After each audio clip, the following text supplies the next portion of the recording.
Praise the lord. సజీవుడైన యేసుక్రీస్తు వారి నామములో మీ అందరికీ దైవాశీస్సులు.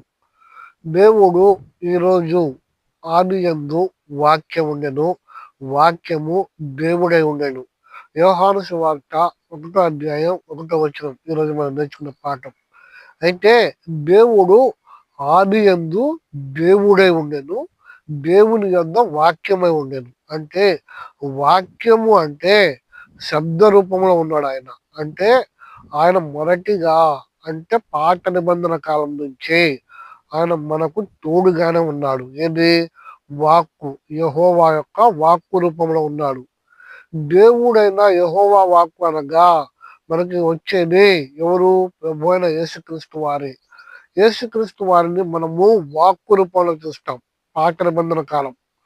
ఆ వాక్కు ఎప్పుడైతే పాత నిబంధన కాలంలో ప్రవర్తనకి దేవుడు ప్రత్యక్షమయ్యాడో, ఇప్పుడు కొత్త నిబంధన కాలం అంటే మనకి ఆయన ప్రత్యక్షముగా నీతో నాతో మాట్లాడడానికి, నీ స్థితిని నా స్థితిని మార్చడానికి ఆయన సిద్ధం కలిగి ఉన్నాడు.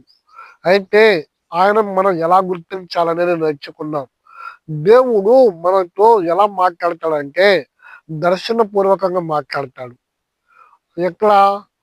అపోస్తల కార్యం 10వ అధ్యాయంలో కొర్నేలి అనే కుటుంబంలో ప్రార్థనా పరుడు ఉంటాడు. ఎవరు? కొర్నేలి.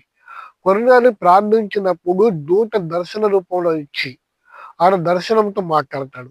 అలాగే పేతురు కూడా మేడ గది మీద మోకాళ్ళేసి ప్రార్థించినప్పుడు 4 చెంగులు కల ఒక దుప్పటితో మాట్లాడతాడు.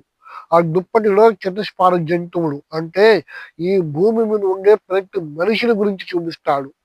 ఆ మనిషిని కూడా ఆ జంతు రూపంలో అంటే మర్మంగా చూపిస్తాడు. మనిషి జంతువు కాదు, ఆ జంతువుల రూపంలో. అంటే మనలో దోషాలు ఉన్నాయి, పాపములు ఉన్నాయి, అతిక్రమణలు ఉన్నాయి.